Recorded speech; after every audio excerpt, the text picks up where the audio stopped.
Dear students, welcome back. आज के इस पार्ट में हम कवर करेंगे क्वेश्चन 21 से लेके 40 तक।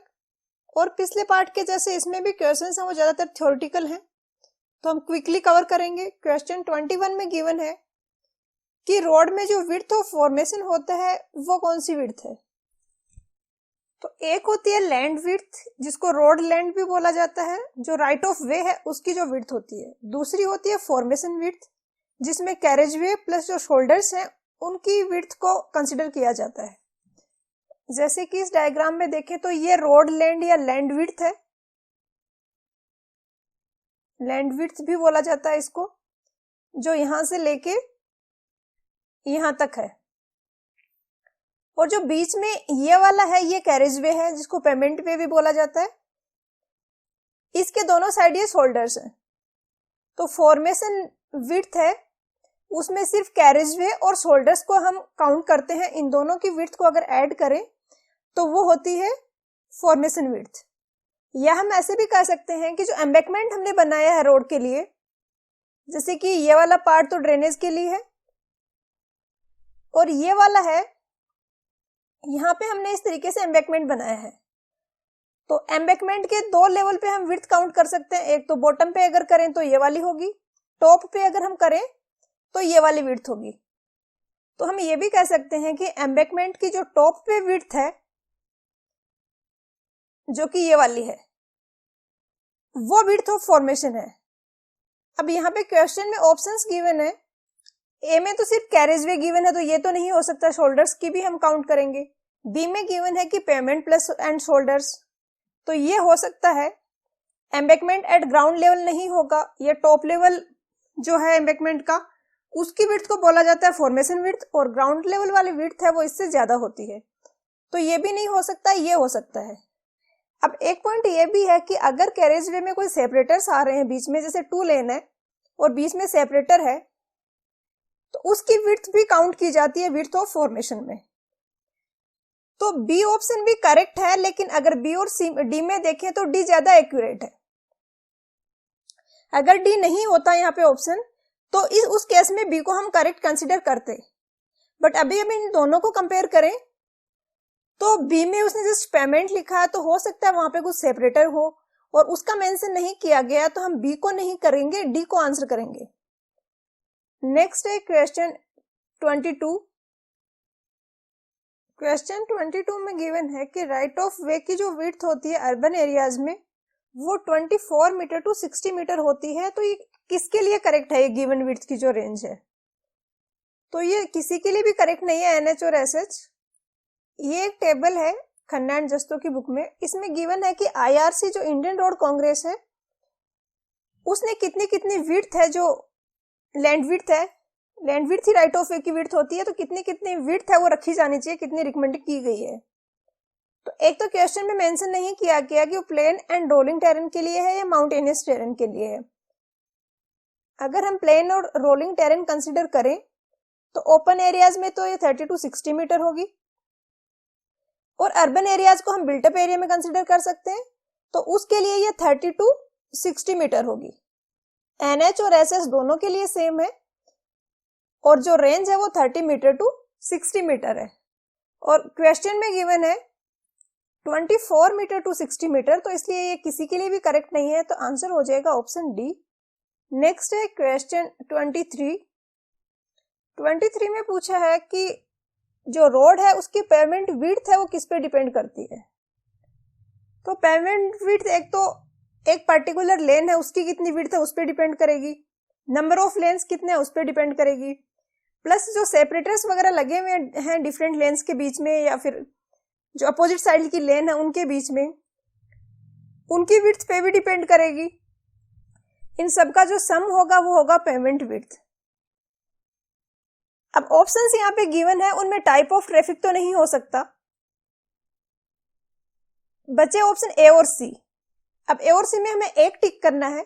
टेरेन भी अफेक्ट करता है, हिली एरियाज में हम उतनी विड्थ नहीं रखते हैं मोस्टली एक लेन की, जितनी हम प्लेन एरियाज में रखते हैं। बट अगर ए और सी में आपको एक ही टिक करना है तो फिर सी ज्यादा एक्यूरेट होगा। काफी सारे स्टूडेंट्स के बाद में कंफ्यूजन आते हैं, मैम टेरेन भी तो है, इस पे भी तो डिपेंड करता है। आपको मोस्ट सुटेबल जो आंसर होगा वो टिक करना है। ये सब्जेक्टिव का नहीं है, आपके जो माइंड में है वो सारा लिखना है, नॉलेज है, ऐसा नहीं है। जो ऑप्शंस गिवन है आपको इनमें से टिक करना है। तो टाइप ऑफ ट्रैफिक तो नहीं होगा, तो इनमें से जो फिर आंसर होगा वो ऑप्शन सी होगा, नंबर ऑफ लेन। अगर ऐसा कोई ऑप्शन होता, ए और सी दोनों होते उसमें, तो वो भी करेक्ट होता फिर। नेक्स्ट है क्वेश्चन 24 में पूछा है कि ट्रैफिक कैपेसिटी एक सिंगल लेन की किस किस पे डिपेंड करेगी। तो ट्रैफिक कैपेसिटी का सिग्निफिकेंस है कि हाईवे में, रोड पे किसी एक पॉइंट पे कितने नंबर ऑफ व्हीकल्स उससे पास हो रहे हैं पर यूनिट टाइम में, वो होता है ट्रैफिक कैपेसिटी। अब ये डिपेंड करेगा कि टाइप ऑफ व्हीकल्स कौन से हैं। अगर बड़े व्हीकल हैं वो स्लो मूविंग होंगे तो नंबर ऑफ व्हीकल्स कम पास होंगे। लेवल क्रॉसिंग्स का सिग्निफिकेंस है कि कहीं पे सेम लेवल पे एक रेलवे लाइन है और एक रोड है, वो क्रॉस कर रहे हैं। तो इस केस में जब रेलवे लाइन क्रॉस हो रही है तो रोडवे को बंद करना पड़ता है हमें, तो ऑब्वियसली ये अफेक्ट करेगा कि कितने नंबर ऑफ व्हीकल्स हैं वो एक पॉइंट से क्रॉस कर रहे हैं। इंटरसेक्शन, अगर दो रोड हैं वो इस तरीके से इंटरसेक्ट कर रही हैं तो यहाँ पे भी टाइम ज्यादा लगेगा। सरफेस टेक्सचर भी अफेक्ट करेगा। अगर रोड की कंडीशन अच्छी है तो ज्यादा स्पीड होगी गाड़ियों की, अगर अच्छी नहीं है तो कम होगी। तो सारे ही फैक्टर्स रिस्पॉन्सिबल हैं, तो आंसर होगा वो ऑप्शन ई होगा। नेक्स्ट है क्वेश्चन 25। क्वेश्चन 25 काफी अच्छा और कंसेप्चुअल क्वेश्चन है, और इसको हम दो तरीके से सॉल्व करेंगे, एक शॉर्ट ट्रिक से और एक कंसेप्चुअल जो मेथड होता है उससे। क्वेश्चन में इसने पूछा है कि नंबर एन जो होगा व्हीकल्स पर आवर, वो कितना होगा। व्हीकल्स की तो कुछ यूनिट नहीं होगी, तो जो एन है उसकी यूनिट होगी पर आवर। अब फर्स्ट ऑप्शन अगर हम देखें, 1000 तो नंबर है, एक फिक्स नंबर, इसको छोड़ देते हैं, तो वी आ जाएगा अगर किलोमीटर पर आवर में, और नीचे वाले को भी अगर हमने किलोमीटर में काउंट कर लिया, कन्वर्ट कर लिया, तो ये आ जाएगा 1/r। तो ये पॉसिबल हो सकता है आंसर। बी अगर देखें तो बी की यूनिट आएगी वो आर में आएगी, तो ये नहीं हो सकता। सी अगर देखो तो सी और वी को ये ऐड कर रहा है, वी है वो वेलोसिटी है और सी है वो डिस्टेंस है, तो सेम यूनिट में जो है उसी को हम ऐड कर सकते हैं। डिफरेंट यूनिट्स के जो है उनको हम ऐड नहीं कर सकते, तो ये नहीं होगा। इसमें भी सेम प्रॉब्लम है, इसमें भी सेम प्रॉब्लम है, तो आपको पता चल गया कि आंसर होगा वो ऑप्शन ए होगा। दूसरा जो कंसेप्चुअल मेथड है उसमें हम डिराइव करेंगे फॉर्मूले को। एल यहाँ पे लेंथ ऑफ व्हीकल है, सी है वो उनके बीच की क्लियर डिस्टेंस है, व्हीकल की स्पीड है वो वी है इन किलोमीटर पर आवर। तो जैसे कि एक व्हीकल है वो 5 किलोमीटर पर आवर की स्पीड से चल रहा है, तो 1 घंटे में 5 किलोमीटर की डिस्टेंस ट्रेवल करेगा। वैसे ही अगर v किलोमीटर पर आवर की स्पीड से चल रहा है तो v किलोमीटर की डिस्टेंस कवर करेगा। तो 1 घंटे में कोई व्हीकल है जो पहले यहाँ पे था वो 1 आवर बाद में यहाँ पे पहुंच जाएगा, और ये इनके बीच की जो डिस्टेंस है ये होगी v किलोमीटर। अब ये यहाँ से यहाँ पहुंच गया, तो इस v किलोमीटर में जो बाकी व्हीकल थे वो भी यहाँ से पास हो गए होंगे, जैसे कि यहाँ पे बीच में कुछ और व्हीकल्स थे। अब स्पीड तो सबकी v किलोमीटर पर आ रहा है, तो ये अगर यहाँ से यहाँ पहुंच गया तो ये वाला व्हीकल तो इससे भी आगे पहुंच गया होगा, तो ये वाला व्हीकल इस पॉइंट को क्रॉस कर चुका होगा। इसके आगे वाला ये जो व्हीकल है ये भी इस पॉइंट को क्रॉस कर चुका होगा। मतलब हम कह सकते हैं कि v किलोमीटर में जितने भी नंबर ऑफ व्हीकल्स हैं वो सारे के सारे इस पॉइंट को क्रॉस कर चुके हैं, और लास्ट जो व्हीकल होगा क्रॉस करने वाला वो होगा ये वाला व्हीकल जो सबसे पीछे था। अब बस हमें इतना पता करना है कि v किलोमीटर है, उतने डिस्टेंस में कितने नंबर ऑफ व्हीकल्स होंगे। क्वेश्चन में गिवन है कि एक व्हीकल है उसकी लेंथ है l, जैसे थोड़ा बड़ा व्हीकल लेते हैं, जैसे ये है, इसकी लेंथ है l, सारे व्हीकल्स की सेम लेंथ हम ले रहे हैं, इसकी भी लेंथ है l, और इनके बीच की डिस्टेंस है वो c है। तो हम कह सकते हैं कि एक व्हीकल है वो स्पेस ऑक्यूपाई करेगा, उसकी लेंथ प्लस जो बीच में क्लियर डिस्टेंस आ रहा है, जैसे ये व्हीकल है तो खुद की लेंथ और बीच में जो खाली स्पेस आ रहा है ये ऑक्यूपाई करेगा, फिर आगे की ये डिस्टेंस ये सेकंड वाला व्हीकल ऑक्यूपाई करेगा, फिर ये वाली डिस्टेंस है ये नेक्स्ट वाला ऑक्यूपाई करेगा। तो एक व्हीकल को डिस्टेंस चाहिए l प्लस सी, और हमें पता करना है कि v किलोमीटर की डिस्टेंस में कितने नंबर ऑफ व्हीकल्स हैं। तो v किलोमीटर को हमें मीटर में कन्वर्ट करना पड़ेगा क्योंकि ये मीटर में गिवन है।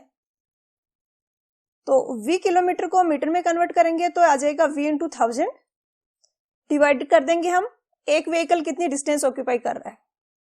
तो एक व्हीकल है वो l प्लस सी डिस्टेंस ऑक्यूपाई कर रहा है, तो नंबर ऑफ व्हीकल्स जो होंगे v किलोमीटर के इस स्ट्रेच में वो होंगे v into 1000 upon l plus C. आप ऐसे भी कर सकते हो जैसे कि 5 किलोमीटर है और फॉर एग्जांपल एक व्हीकल है 3 मीटर उसकी लेंथ है, 2 मीटर उसको क्लियर स्पेस चाहिए, तो एक व्हीकल को जो डिस्टेंस ऑक्यूपाई करेगा वो होगा 5 मीटर। तो हम कह सकते हैं कि 5 किलोमीटर में 1000 व्हीकल्स होंगे। तो इस तरीके से हम फॉर्मूला निकाल लिया हमने जो कि गिवन है ऑप्शन ए में। अगर कंसेप्चुअल तरीका आपको टफ लग रहा है आप दूसरे वाले तरीके से भी कर सकते हो। इस टाइप के क्वेश्चंस में ऑप्शंस में ज्यादा चेंजेस होते नहीं है, आपको एज इट इज ऑप्शंस मिलेंगे तो फिर आपको कोई कंफ्यूजन नहीं होगा। नेक्स्ट है क्वेश्चन 26। क्वेश्चन 26 में पूछा है कि हाईवे रिसर्च बोर्ड है जो यूएसए का, उसके अकॉर्डिंग प्रैक्टिकल लैंड विड्थ है वो कितनी होनी चाहिए। तो ये होती है 3.6 मीटर, तो आंसर हो जाएगा ऑप्शन डी। नेक्स्ट है क्वेश्चन 27। क्वेश्चन 27 में पूछा है कि नागपुर में जो कॉन्फ्रेंस हुई थी चीफ इंजीनियर्स की, उसके अकॉर्डिंग पेमेंट विड्थ है वो कितनी रिकमेंड की गई थी। तो अभी जो यूज होता है वो नागपुर कॉन्फ्रेंस वाला नहीं यूज किया जाता है, अभी आईआरसी ने जो रिकमेंडेशन दी हुई है वो यूज किया जाता है। तो इसके बारे में ज्यादा डिटेल्ड रेफरेंस अवेलेबल नहीं है। यहाँ पे जो आंसर दिया है वो दिया है ऑप्शन सी 6.7 मीटर। नेक्स्ट है क्वेश्चन 28। क्वेश्चन 28 में पूछा है कि जो नंबर ऑफ लेन्स है कैरिज वे में वो अगर 2 से ज्यादा हैं, जिसको हम मल्टी लेन भी बोलते हैं, तो उस केस में विड्थ ऑफ सिंगल लेन कितनी होनी चाहिए, 3 मीटर के कितना प्लस एक्स्ट्रा में होगा। तो ये भी ऑब्सोलेट हो चुका है, अभी जो यूज किया जाता है वो ये टेबल है। तो सिंगल लेन है तो 3.75 मीटर होगा और 2 लेन है तो 7 मीटर होगा। अगर मल्टी लेन पेमेंट है तो फिर सिंगल लेन की जो विड्थ है वो 3.5 मीटर होगी। तो इसके अकॉर्डिंग देखें तो 3 मीटर के साथ में 0.5 मीटर एडिशन होना चाहिए, जो कि यहाँ पे ऑप्शंस में है नहीं। यहाँ पे आंसर दिया वो 0.7 मीटर दिया है। तो या तो आप इसको डायरेक्टली याद रखें या फिर इसको छोड़ भी दें तो ज्यादा इंपॉर्टेंट नहीं है, क्योंकि अभी जो एग्जाम्स में पूछे जाते हैं और जो रिसेंटली यूज हो रहा है उसके अकॉर्डिंग क्वेश्चंस पुट किए जाते हैं। तो एग्जाम पॉइंट ऑफ व्यू से इतने इंपॉर्टेंट नहीं है इस टाइप के क्वेश्चंस। नेक्स्ट है क्वेश्चन 29। क्वेश्चन 29 में पूछा है कि डेली ट्रैफिक पर लेन है वो किससे एक्सीड हो जाता है तो हम कंक्रीट पेमेंट प्रोवाइड करते हैं। तो ये होता है 1000 टन, तो आंसर हो जाएगा वो ऑप्शन सी हो जाएगा। नेक्स्ट है क्वेश्चन 30। क्वेश्चन 30 में पूछा है कि जो नेशनल हाईवे है उसकी मिनिमम विड्थ ऑफ पेमेंट कितनी होनी चाहिए। तो वैसे तो ये क्वेश्चन इनकम्प्लीट है, यहाँ पे मेंशन करना चाहिए कि नंबर ऑफ लेन्स है वो कितने हैं। तो नंबर ऑफ लेन्स यहाँ पे मेंशन नहीं किया गया है। जैसा कि पिछले क्वेश्चंस में हमने देखा था कि सिंगल लेन के लिए 3.75 मीटर होता है और 2 लेन विथ रेज्ड कर्व्स है तो 7.5 मीटर होता है। तो 3.75 मीटर तो ऑप्शंस में है नहीं, तो आई थिंक इसने 2 लेन के लिए पूछा होगा। 2 लेन के लिए जो ऑप्शंस है उसमें देखें तो सबसे क्लोज जो ऑप्शन है वो ऑप्शन डी है, बट आपको याद रखना है एग्जैक्टली वो 7.5 मीटर रखना है। नेक्स्ट है क्वेश्चन 31। क्वेश्चन 31 में पूछा है कि जो कॉन्वेक्सिटी प्रोवाइड करवाते हैं हम कैरिज वे में, एज और क्राउन के बीच में, ये एज है ये क्राउन है, तो इस तरीके से कॉन्वेक्स होती है इसकी अपर सरफेस। तो इसको किस नाम से जानते हैं, तो इसको कैम्बर भी बोला जाता है और इसको क्रॉस स्लोप भी बोला जाता है। जो सरफेस वाटर है पेमेंट पे वो ड्रेन हो जाए इसके लिए ये स्लोप प्रोवाइड किया जाता है। तो आंसर यहाँ पे होगा वो ऑप्शन बी होगा। नेक्स्ट है क्वेश्चन 32। क्वेश्चन 32 में गिवन है कि एक कोई रोड है, उसकी विड्थ है वो 9 मीटर है और क्राउन है वो एजेस से 15 सेंटीमीटर हायर है। जैसे ये हो गया क्राउन, ये है एजेस, तो इनमें जो क्राउन की हाइट है वो 15 सेंटीमीटर ज्यादा है एजेस से।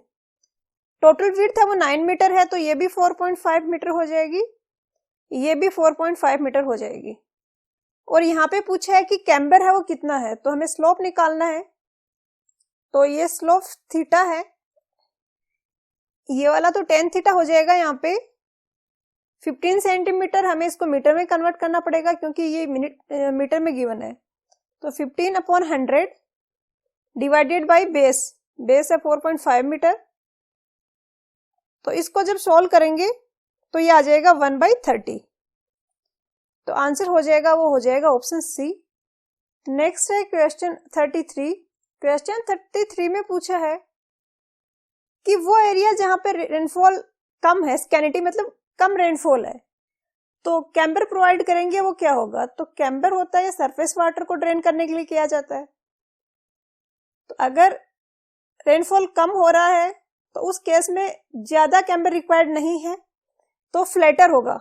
तो आंसर होगा ऑप्शन बी। नेक्स्ट है क्वेश्चन 34। क्वेश्चन 34 में पूछा है कि कंक्रीट रोड्स हैं उनमें कैम्बर है वो जनरली कितना प्रोवाइड किया जाता है।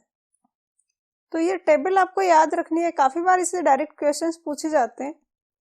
सीसी रोड और हाई टाइप बिटुमिनियस सरफेस है तो 1/50, ये परसेंटेज वाला याद रखना ज्यादा इजी पड़ेगा।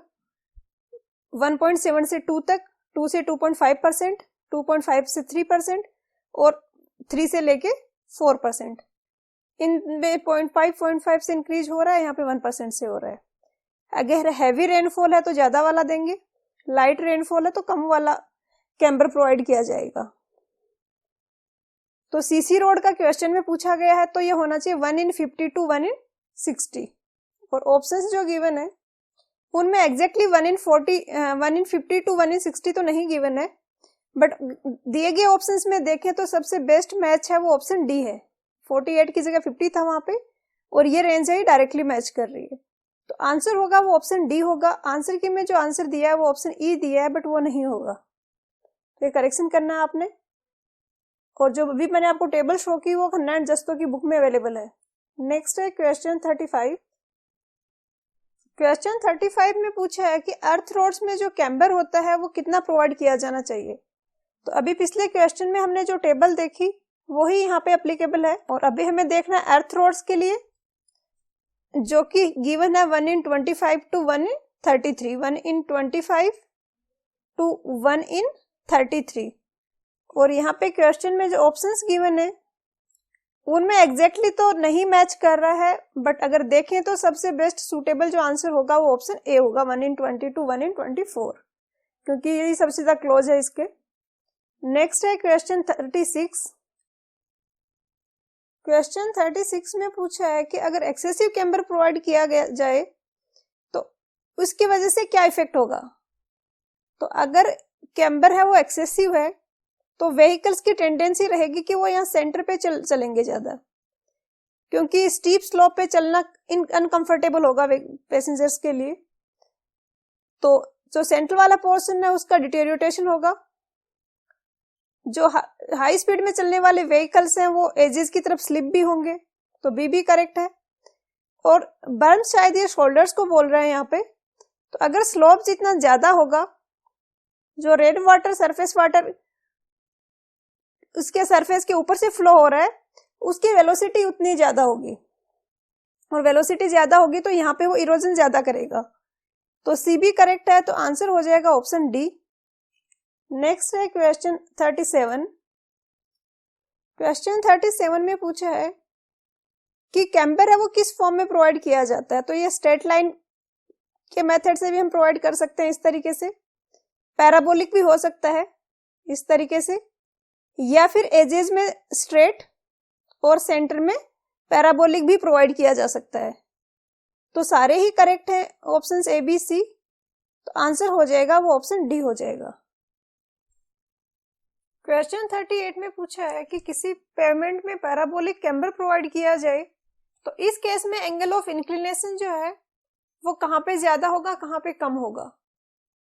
तो एक तो इजी तरीका ये है याद रखने का कि अगर क्राउन पे आप टेंजेंट प्लॉट करोगे तो वो हॉरिजॉन्टल होगी, तो क्राउन पे जो स्लोप है वो मिनिमम है और एजेस पे स्लोप है वो मैक्सिमम होगा।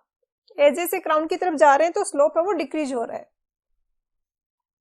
या फिर आप इक्वेशन से भी लिख सकते हो, जो पैराबोला की स्टैंडर्ड इक्वेशन होती है वो ये होती है। अगर हम क्राउन वाले पॉइंट को ओरिजिन लें, इस तरीके से लें, ये एक्स एक्सिस से, ये वाई एक्सिस है। तो जो इक्वेशन बनेगी वो बनेगी y is equal to minus a x square. अगर हम इस तरीके से ओरिजिन सेलेक्ट करते हैं क्राउन पे तो b और c जीरो हो जाते हैं। तो ये इक्वेशन बनी। माइनस हम इसलिए लगा रहे हैं क्योंकि y है वो हमेशा नेगेटिव होगा। अब यहाँ पे हमें साइन से मतलब नहीं है, हमें मैग्नीट्यूड देखना है स्लोप का। और मैग्नीट्यूड के लिए हम इसको डिफरेंशिएट करेंगे तो आ जाएगा माइनस 2ax। क्राउन के लिए x की वैल्यू 0 है क्योंकि वो ओरिजिन है। ये इस वाले पॉइंट को हमने 0 0 लिया है। और एजेस के लिए x है वो मैक्सिमम है। अगर विड्थ है वो w है तो w/2 होगा इसके लिए कोऑर्डिनेट। तो x की वैल्यू ज्यादा होगी उतना ही स्लोप ज्यादा होगा। तो इस तरीके से भी आप लिख सकते हो। तो एजेस पे सबसे ज्यादा होगा स्लोप, तो आंसर होगा वो ऑप्शन सी हो जाएगा। क्वेश्चन 39 में पूछा है कि पेमेंट्स में हम जनरली कैम्बर प्रोवाइड करते हैं वो कौन सा होता है।